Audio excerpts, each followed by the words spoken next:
In the winter of 1911, the villagers of Samrui kept to their routines, tending their fields and shutting their doors before dusk. Then the animals started dying. Strange tracks appeared in the snow, and the nights grew unnerving. One howl from the ridge was enough to tell them something new was hunting in their valley. They were not prepared for what stepped out of the dark. So, before we continue, please make sure you let us know where you're watching from. Thanks. I arrived in Samui in the autumn of 1911, when the first frost stayed on the fields through the morning. The train left me in a larger town, and from there Rye rode in a small cart behind a tired horse. Woods, fields, and bare vineyards passed in a steady blur. I had accepted the post of schoolmaster because I wanted steady work and a quiet village. The inspector's letter had mentioned only isolation and hard winters. The driver, a man named Henry, hunched over Thrains and smoked as he drove. For a long time, he said nothing. Only when well left the main road and turned into a narrow lane under tall pines did he speak. "You know why the last schoolmaster left me?" he asked. "I was told he married and moved to Limoges," I said. Henry made a short sound that was not quite a laugh. "That is the story they put in writing," he said. "People prefer it." The wheels bumped over ruts. The trees stood close on either side. No birds called. "What really happened?" I asked. "He found one of his girls in the ditch by the forest," Henry said. Her throat was torn out. They said it was a men from 3 villages combed the hills and killed nothing. After that, he stayed a few weeks, then left before dawn and never came back. He spoke without raising his voice, but his hands shook a little on the reins. The inspector had not written a word about a dead child. "There are wolves everywhere in these regions," I said. "There are," Henry answered. "Old people in Sprui talk a boot more than wolves. If a cow dies in the night, or a child falls ill, they give it the same name." He fell quiet again, wept a weathered stone cross at the edge of a field. Someone had left dried herbs at its base. "What name?" I asked. Henry watched the road. "They say, 'The wolf walks upright,'" he said at last. "They say it wears a man's skin by day." I came from a town with gas lamps, a lease, and a public reading room. At Thetaker's college, we spoke of science in progress. I told myself that Henry was repeating village talk that always read when something bad happened. Even so, in the gray light, under the pines, his words settled heavily. When the forest thinned, the land opened into a shallow valley. Small fields lay on the slopes, cut by stone walls, and at the center, on a low rise, stood Sambroi, a knot of stone houses, a crooked street, a little square, and a church whose bell tower leaned slightly. Thin smoke rose from a few chimneys. Henry stopped in front of the inn. A woman in an apron came out wiping her hands. Her hair was going gray, tied in a knot. Her forearms were strong. "Jean, this is Monsieur Delme, the new schoolmaster," Henry said. "He has arrived in an unlucky year." "Enough of that," she said, though her eyes studied me. "Monsieur, your room is ready. We heard you would come before All Saints' Day." I climbed down with my case. The village smelled of damp earth, smoke, and animals. A few children watched from doorways and slipped away when Jean turned her head. "Come in," she said. "You can eat while we send word to the mayor." The main room of the inn was low and dim with blackened beams and a wide hearth. A pot hung over red coals. 2 men sat at a table near the fire with a jug between them. They stopped talking when I entered. "This is him," Jean said, "the new master." The men nodded. One was tall and lean with a sharp nose and a scar on his chin. The other was shorter and broad-shouldered with rough hands and pale eyes. Jean named them. "Marcel hunts in the hills," she said. "Etienne works the Goland." Marcel rose to shake my hand. "Welcome," he said.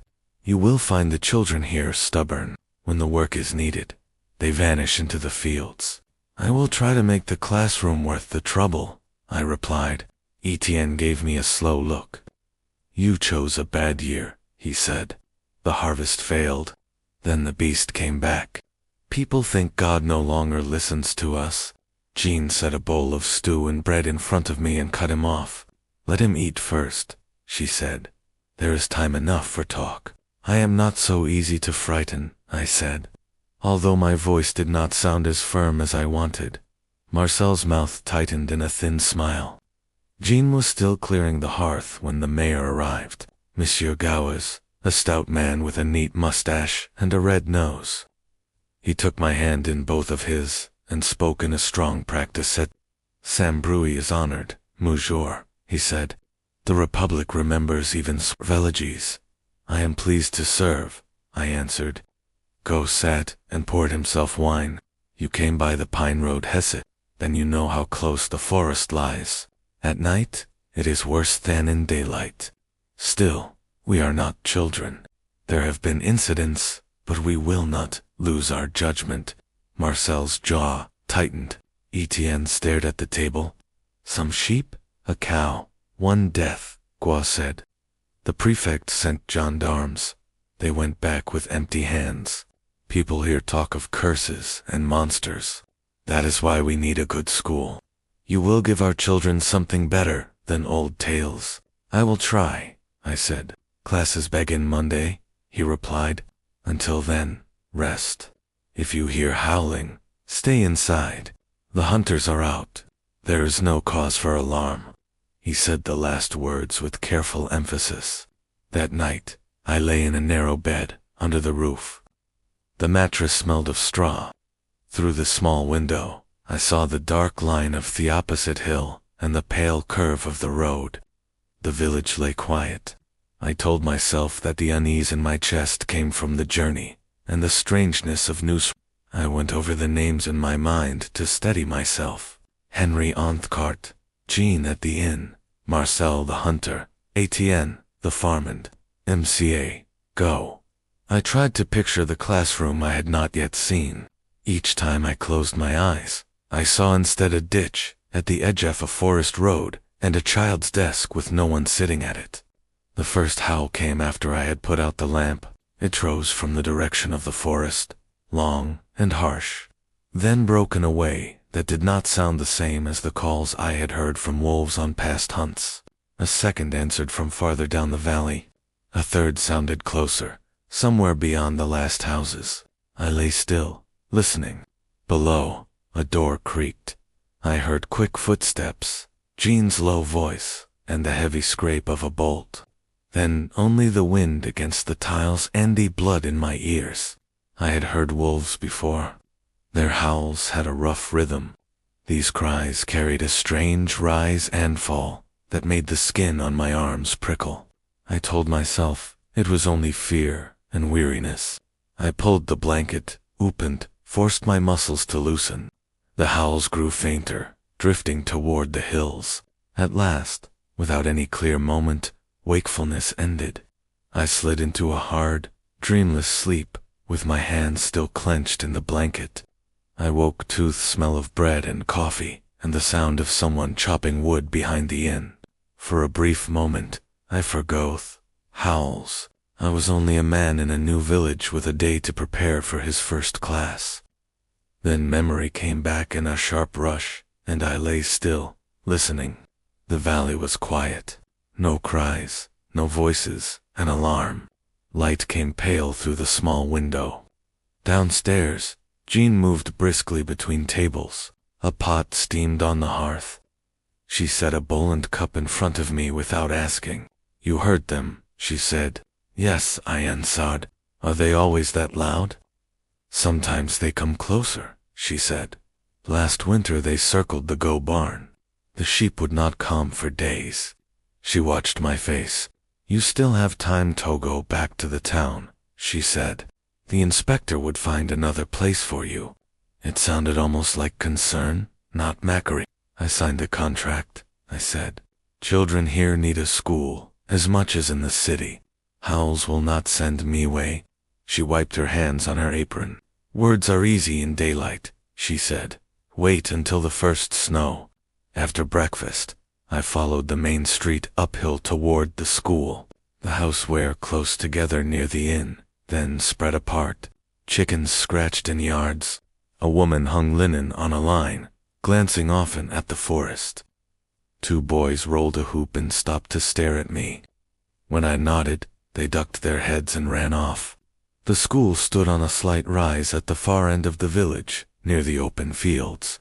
It was Aplin's stone building with 2 narrow windows and a small bell over the door. Behind it sat a teacher's house, low and square, with a fenced garden. Both needed paint. Still, when I stepped inside the empty classroom, I felt a small lift of satisfaction. There were 3 rows of benches, a blackboard, and a map of France with the new departments marked in neat lines. Dust lay thick on the desks. Chalk shards rested in a metal tray. The last schoolmaster had left in haste. A book lay open on the front table, its pages curled. I opened windows, swept, and aired the room. As I wiped the blackboard, I pictured the faces that would sit in front of me. The villages I had known as a boy had been noisy, full of shouts and quarrels. Here, even in daylight, there was a restraint I could not name. Near midday, a knock sounded on the doorframe. Marcelien, there, his cap in his hand. "Go wants you at the church," he said. "The council meets before the feast day.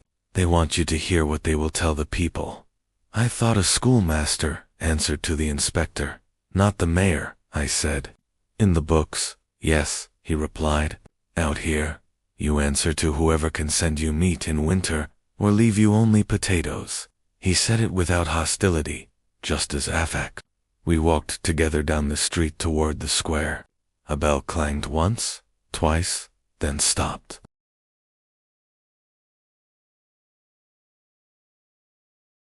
Clouds had thick. The forest on the distant slope looked darker. A few villagers moved quickly about their tasks, eyes lowered.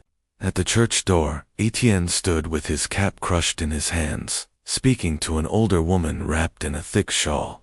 Her back was bent, but her eyes were sharp. She broke off when she saw me. "This is Madame Fournier," Marcel said quietly. "She remembers every bad year for 60 years back. When she speaks, people listen." Madame Fournier took my measure with a steady look. "You are the new master," she said. "You think Letterson's numbers can drive away what walks out there?" "I think fear grows in ignorance," I said. "If children learn to think, they may not see monsters everywhere." "Not everywhere," she said. "Only where they are. Be careful.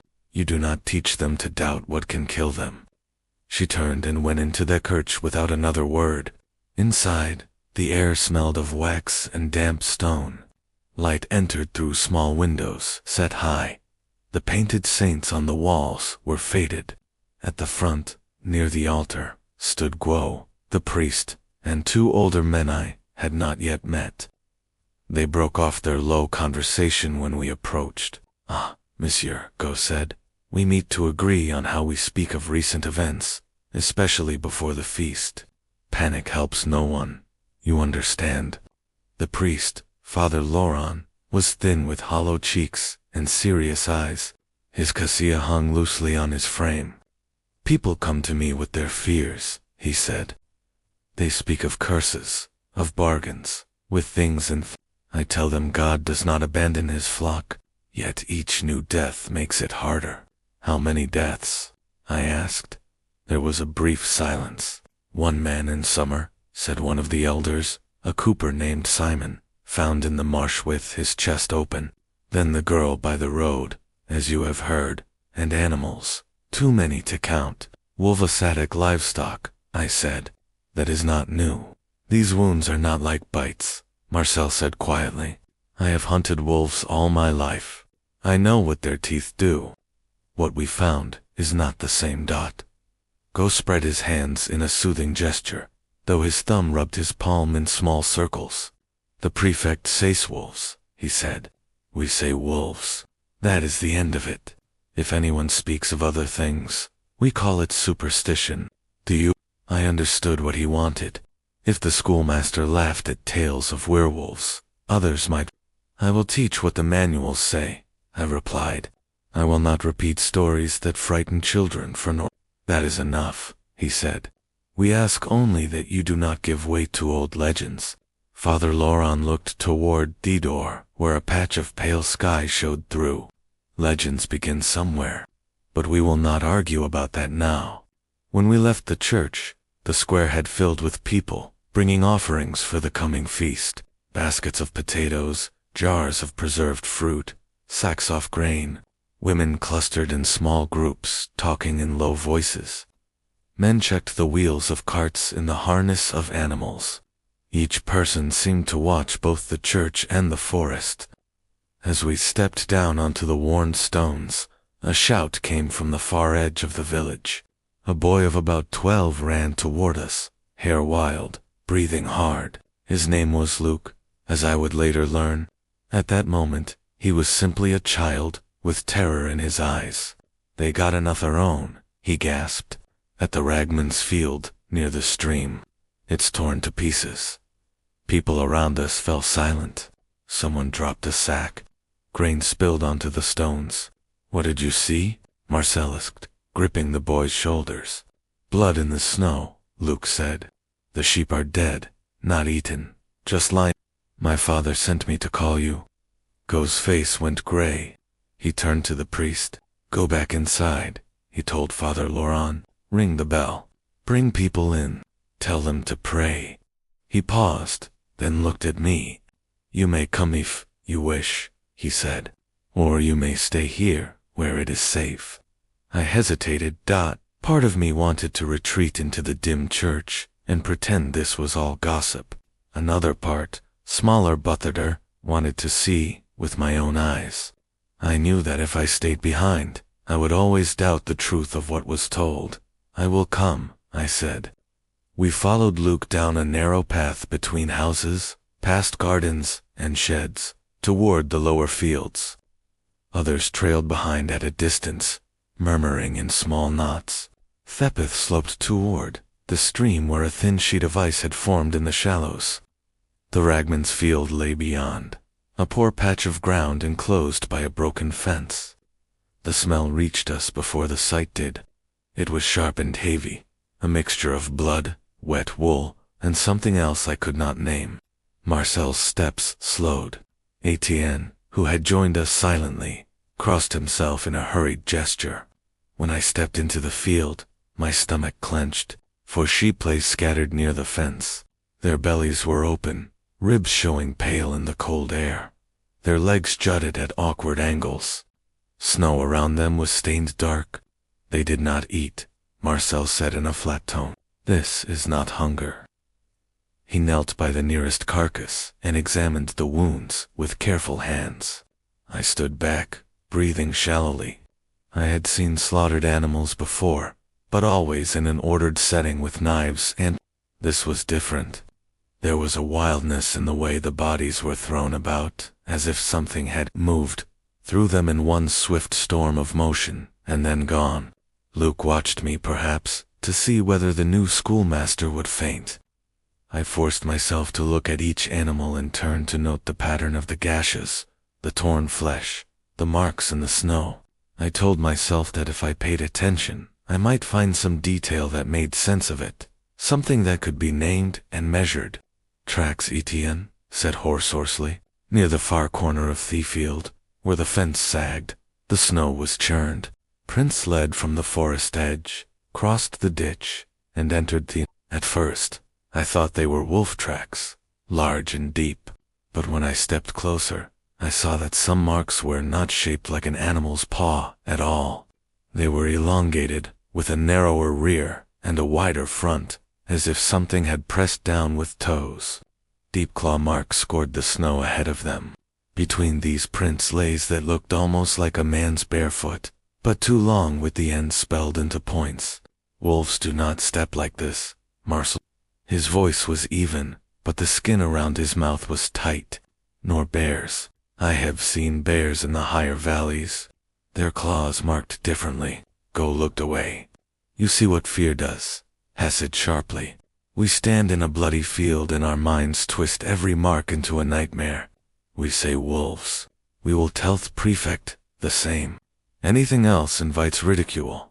He stared at me. "Who agree, monsieur?" he said behind him. Luke's eyes were fixed on my face. Etienne's jaw clenched. Jean, who had followed at a distance and now stood by the fence, waited without speaking. That choice they were asking for became clear to me. Then if I echoed Guo, I would stand with the part of the village that wanted to hold on to order. If I sided with the hunters and the old woman with her sharp gaze, I would give weight to the terror already spreading among them. I have never seen tracks like these, I said slowly. I also know that fear can trick the eyes. What I can say is that calling it a wolf does not change what killed these sheep. It was not the answer anyone wanted. For a moment, nobody spoke. The only sound was the weak rush of the stream and the faint clatter of the church bell beginning, touring in the distance. Marcel rose from the carcass and wiped his hands on the snow. "Whatever it is, it came from Terrorized," he said. "It will come again. We need more than prayers and words." He looked at Guo. "We hunt tonight," he said, "with or without the council's blessing." I followed them back toward the village, with the cold pressing through my coat. The bell in the church tower rang steadily, calling people in. The sound drifted down the slope and over the fields. It should have felt reassuring, but the steady toll only tightened the unease in my stomach. Marcel walked ahead, eyes on the tree Nias, if expecting movement. Etienne stayed close to him, shoulders rigid. Luke lingered near me, still breathing hard, as though afraid that if he let distance grow between us, whatever had crossed the field would return. When we reached the first houses, people stepped out to question us. Faces lined with worry searched our expressions. Go push it through them, and raised his voice.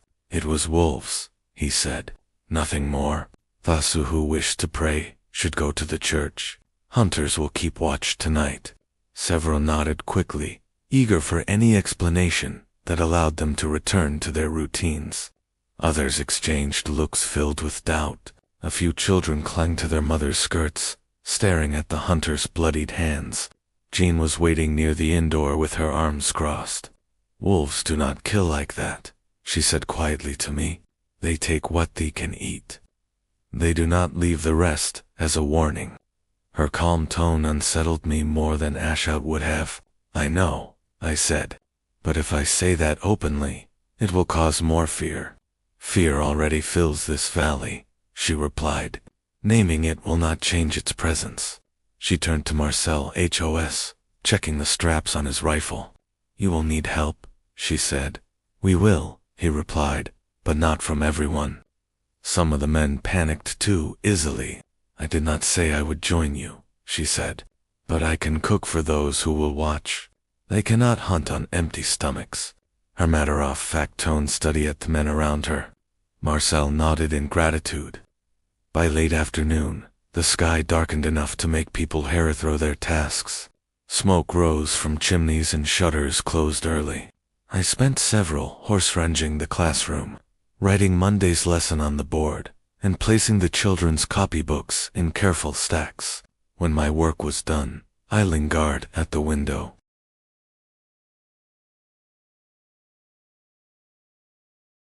"It let us go," I said. Marcel shook his head. "It did not let us go," he said. "There is a difference. We did not sleep that night. Each time the wind brushed against the eaves, someone lifted his head. Luke sat wrapped in blankets near the hearth, refusing to close his eyes. Jean stayed awake, moving quietly among us, adjusting the fire, setting water to heat, checking the shutters. Just before dawn, the church bell rang again. 3 short strikes. Guo had arranged a signal with the hunters. 3 strikes meant something was wrong. Marcel rose immediately. "We go," he said. He looked at me. "You do not have to come this time." I stepped forward anyway. "I will come," I said. The square was full of people by the time we reached it. Some carried lanterns, others stood in their night. Father Laurent stood at the church steps holding a candle. Go met us with a pale face. "It took a man," he said. Old Bertrand behind his barn. A murmur spread through the crowd. "Show us," Marcel said. "Go lead the way down a narrow lane to the edge of the village." Frost glimmered on the rooftops. The barn stood open. The ground near it was disturbed. Several villagers knelt there whispering prayers. When we reached them, they parted. Old Bertrand lay on his back. His eyes were open. His chest was torn in a single brutal strike. Blood had frozen in dark patterns across his coat. His hands still gripped a lantern. The glass was cracked, as though something had struck it hard.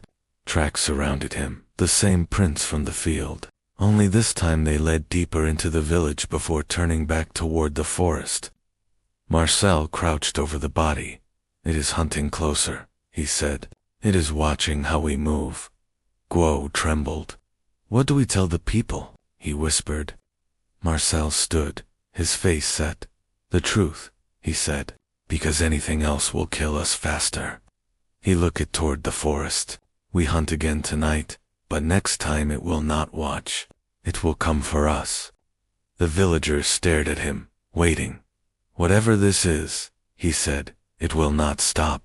Not until we end it." The crowd around Bertrand's body grew thicker as more villagers pushed forward, drawn by the sound of whispered prayers and the grim stillness of the hunters. No one dared to speak above a murmur. Even the children sensed the weight of what lay in the frost. I tried to read the expressions on the faces around me. Fear, anger, disbelief, but most of all, resignation. They already understood that their boundaries they relied on, the fields, the fences, the night watch, no longer protected them. Marcel pulled a blanket from a nearby cart and covered Bertrand from the neck down. He rested one hand on the old man's shoulder for a brief moment, bowed his head, then stood. "We cannot leave him here," he said. "Take him to the church. The priest will prepare him." Villagers stepped forward without being asked. Two men lifted the body with slow care and carried him toward the square. People parted as they passed. Some crossed themselves, others whispered the man's name. Behind them, a woman I did not know sobbed softly, clutching her shawl to her face. "Who found him?" I asked. "Oh, his son-in-law," he said. He heard a sound in the barn. By the time he reached Theodore, it was too late. "Did he see anything?" "Only movement," he said. "A shape," he said. It slipped away before Heckle even cried out. I looked at the doorway of the barn. Scratches marked the wood, not the kind left by tools around. Long, deep, angled with force. My skin tightened. "Tracks go past thy well," Etienne said, pointing toward the narrow lane. Marcel knelt near the edge of the frost-dusted road. He traced one of the prints with his glove, studying the depth and angle. "It was not running when it left," he said. "Its steps are too It walked through the village, as though it knew no one could stop it." Jean approached, then wrapped in her thick winter coat. Her eyes went to the covered body, then to the hunters' faces. "It will not stop there," she said. "It has taken animals. It has taken a child. Now it has taken a man near his own. You cannot expect it to give us another night to prepare. We are not expecting anything from it, but we will be ready." "How?" she asked. "We hunt before sundown," he said. "All of us, not just a few." Gasps and murmurs rose from the crowd. "You cannot ask the whole village to go into the forest," Go said. "They are farmers and craftsmen, not soldiers." "Then we stay here and watch it take us one by one," Marcel replied. "You saw the prince. It walked the length of the lane. It could have tried doors. It could have taken whomever it wanted." His words struck the crowd like cold water. A tall man near the back stepped forward. His cheeks were hollow, and he wore an old hunting coat mended in several places. "I will go," he said. "If we stay in bed while others fight, we are no better than prey." Another man followed. Then soon others nodded in agreement. Fear lived in their faces, but something goals had begun to take shape beneath it. Resolve, faint, but growing. Go looked overwhelmed. He had never intended to lead men into a forest with rifles and lanterns. He looked at the priest for support. Father Laurent stepped forward, his hands clasped. "If you do this," he said, "you must remain clear in your purpose. Do not go seeking vengeance. Do not let fear guide your actions. Search for the truth of this. Do what is necessary, but do not lose yourselves in the process." His voice did not quiver, even though his eyes were shadowed with dread. Marcel nodded. "We will not lose ourselves," he said, "but we will not stand idle either." As the crowd dispersed, I remained near the barn.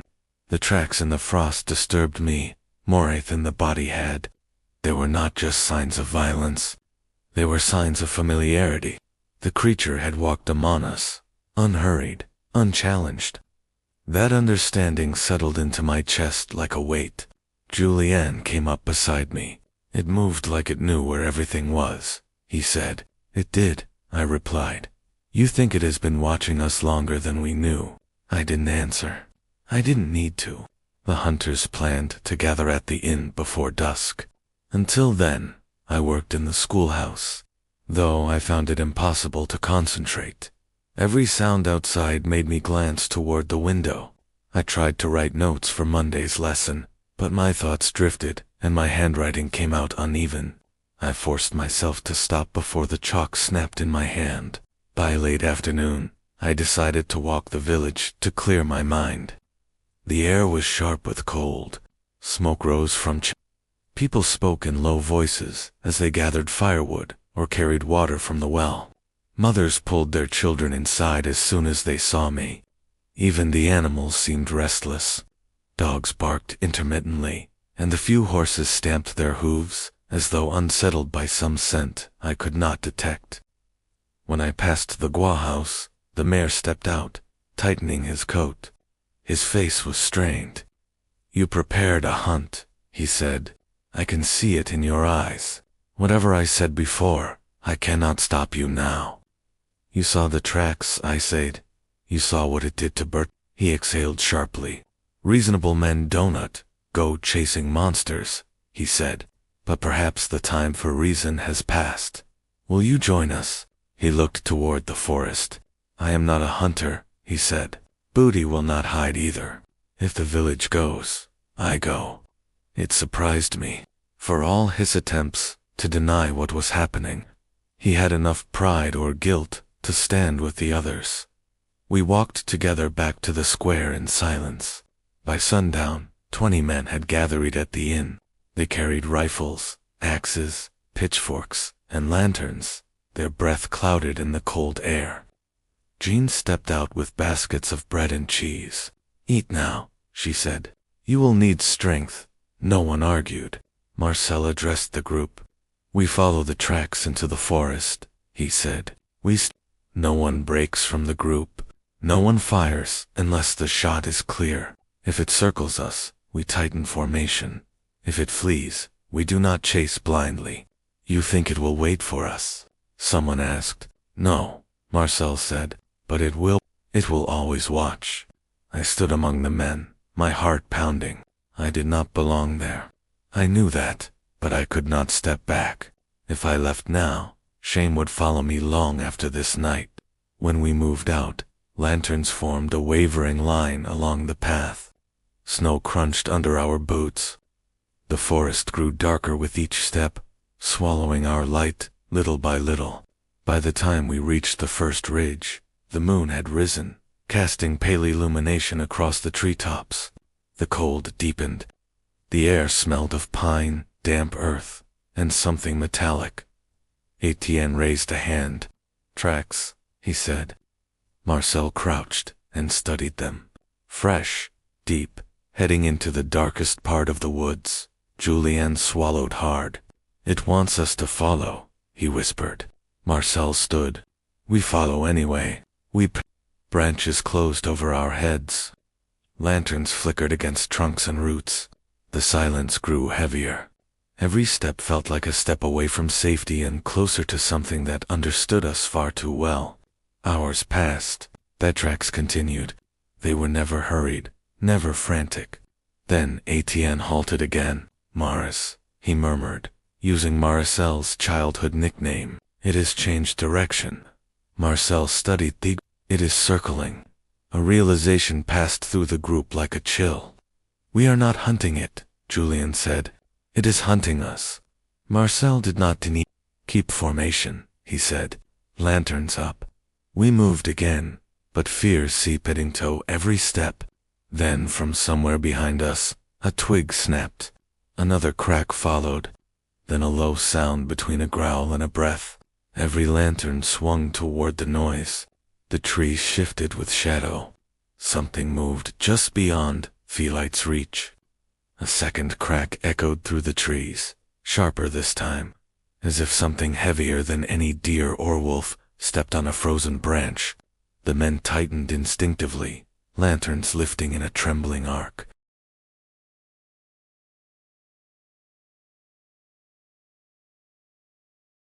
I felt the cold settled deeper into my chest, as though the air itself thickened. Marcel raised his arm for silence. No one, Doretto breathed loudly. The forest around us seemed to close in its branches like unmoving watchers. I turned slowly, lantern held just high enough to light the ground at my feet. The space beyond its reach looked endless.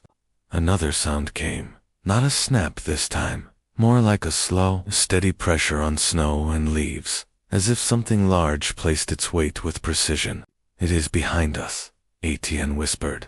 It is everywhere, Julien muttered, voice breaking. Marcel shook his head. No, one set of tracks, one creature. But even he sounded unsure. The lantern light flickered over the trees again, and I thought I saw movement. A brief shift, a darker shape behind a trunk. As I stared, trying to understand whether it was shadow or figure, a low, rough exhale drifted through the air, the creature's breathing close. Marcel took 2 steps forward, raising his rifle. We hold, he said. Do not break. As soon as he spoke, a thud came from our left. The men turned, rifles lifting. Another thud echoed behind us. Zephyrs erupted in cracking branches. For a frantic moment, I believed we were surrounded by more than one creature, but each sound came in fragmented, deliberate bursts, as if a single thing was testing our direction and reactions. The creature was moving fast. It was circling. Something scraped the bark of a tree near me. I swung my lantern. Deep claw marks scarred the trunk, fresh. The resin still gleamed in the faint light. A shout burst from the back of the... It's there. Everyone spun. A large shape darted between 2 trees, too fast to see clearly, too quiet for its size.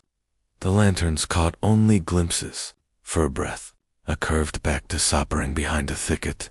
Julian stumbled backward. It knows we're scared, he said. Stay together, Marcel's net. Lanterns forward. We shifted into a tighter cluster. Lanterns raised, rifles outward, but the forest became its ally. Every trunk, shadow, and hollow gave it a place to hide. Every step we took seemed to reveal nothing but more emptiness. A distant howl rose, but not the full echoing call from nights prior. This was shorter, deeper, a signal, a declaration. It was close. The howl died. Then came silence more complete than before. Do not move, Marcel whispered.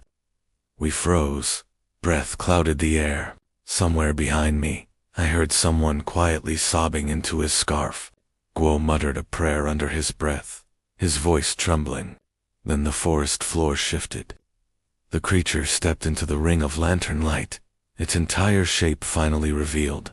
It stood upright, on elongated legs, its shoulders hunched upward, its arms hung low, ending in fingers tipped with curved claws.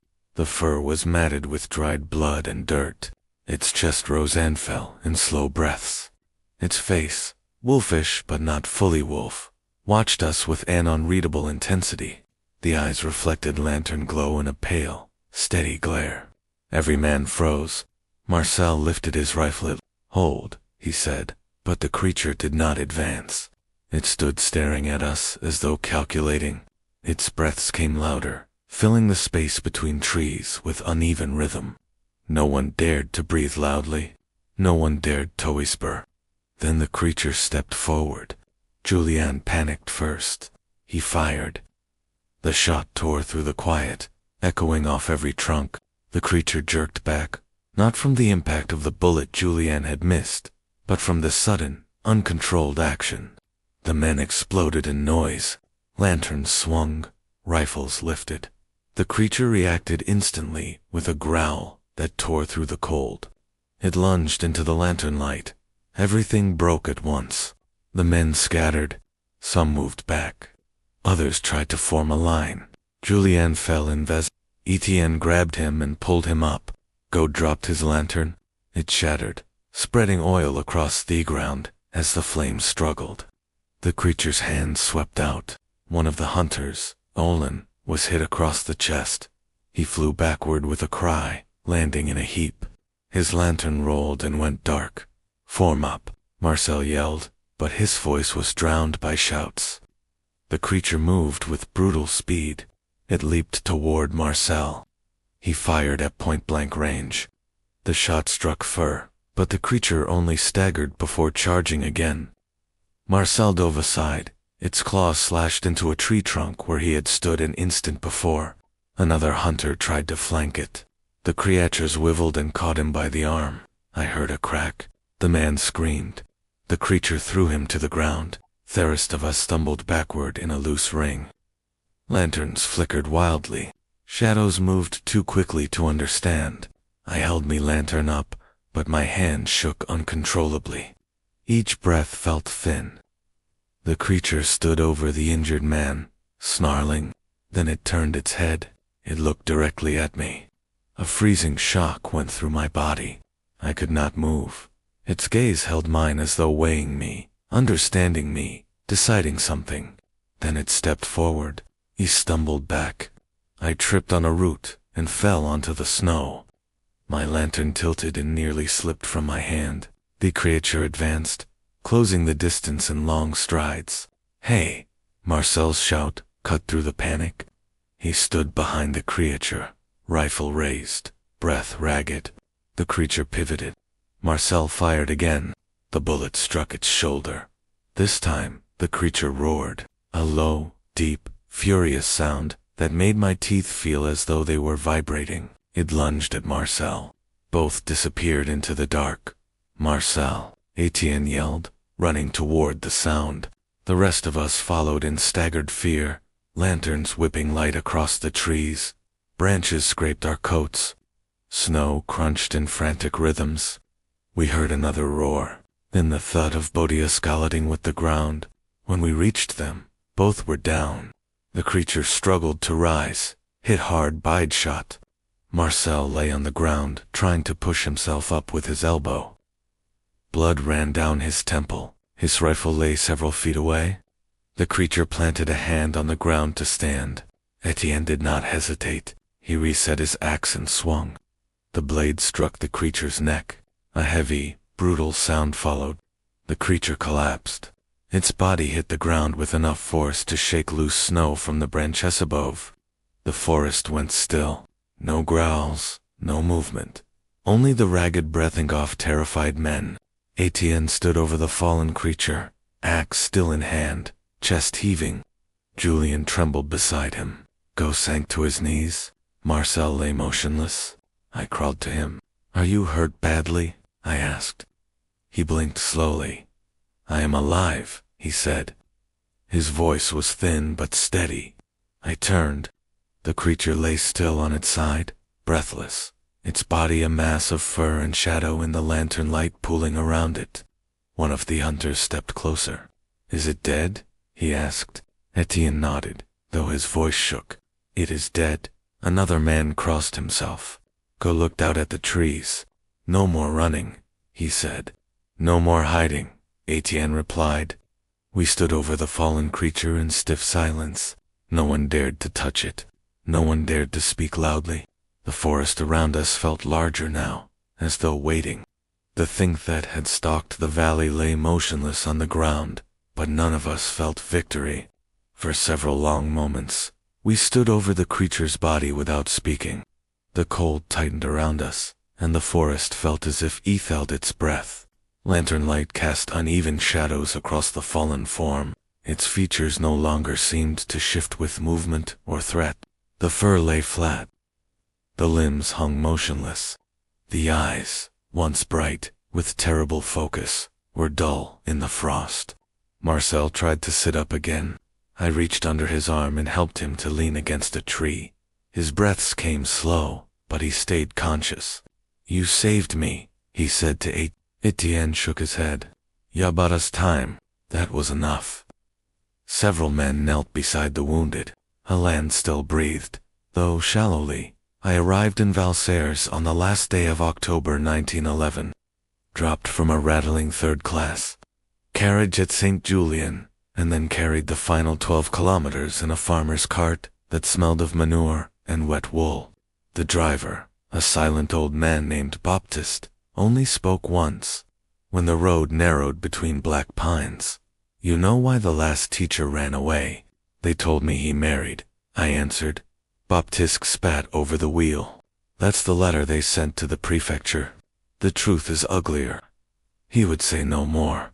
The wind carried the smell of snow. Valserres lay in a high, narrow valley in the Dauphine Alps, 30 stone houses, a church with a leaning bell tower, a single crooked street, and the forest pressing in from every side. Smoke rose thin and straight. The mountains killed every breeze. Children watched me from doorways, then vanished like sparrows. Madame Vailly, the innkeeper's widow, met me with a lamp and a bowl of soup thick with chestnuts.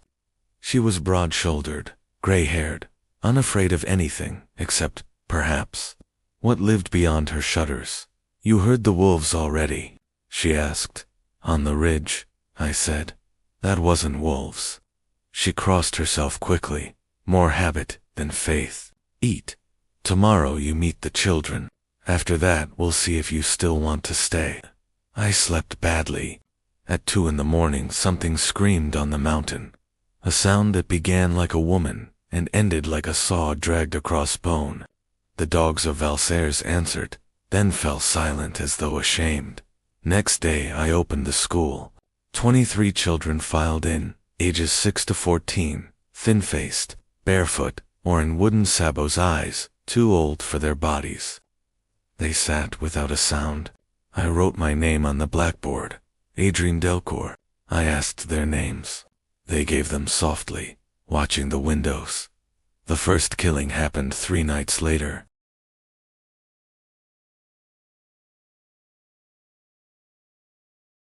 A goat herd named Vincent Chakes went out to check his flock at dusk. They found what was left of him at dawn, dragged 20 meters from the stone wall, throat opened to the spine, ribs cracked and emptied like a butcher's carcass. Tracks lead away, huge, deep, the length of a man's forearm, but spaced as though the thing had been running on 2 legs. The gendarmes came from St. Julien, poked around, shot at shadows, and left. Winter closed its fist. November brought snow that never melted. The killings grew methodical. Sheep, then cows, then dogs torn from chains. Always the same marks, prints too large for any wolf. 5 clear toes with claw scores, and a stride longer than any man could make. The priest, Per Anselm, rang the church bell at dusk and again at dawn, as though rhythm alone could keep the dark at bay. The children began missing school. Mothers kept them inside. The ones who came sat pale and trembling. Little Marie Jouve, 8 years old, told me one morning, "It walks like my Uncle René, but its head is wrong." She would say no more. I started walking the village at night, lantern high, revolver in my coat, a useless lebel I had kept from my military service. I told myself I was gathering courage the way a scientist gathers specimens. In truth, I was terrified and trying to outrun the fear. On the night of 14 December I saw it. I had gone up the mule path behind the church, following prints that crossed fresh snow. The moon was nearly full, the world silver and black. The tracks climbed toward the old charcoal burner's hut. Halfway there, I heard breathing, heavy, wet, patient. I raised the lantern. 20 meters above me on the path stood a shape taller than any man, shoulders broad as an ox yoke, arms hanging low, head too large and set forward. The fur was dark, matted with ice. It watched me without blinking, eyes catching the lantern light like yellow lamps. Then it opened its mouth, not a snarl, something worse, and I understood it was smiling. The lantern shook so hard the glass cracked. I do not remember running. I only remember Madame Bailey dragging me inside, pressing a glass of mark into my hand, and saying, "Now you know why the last teacher left before Christmas."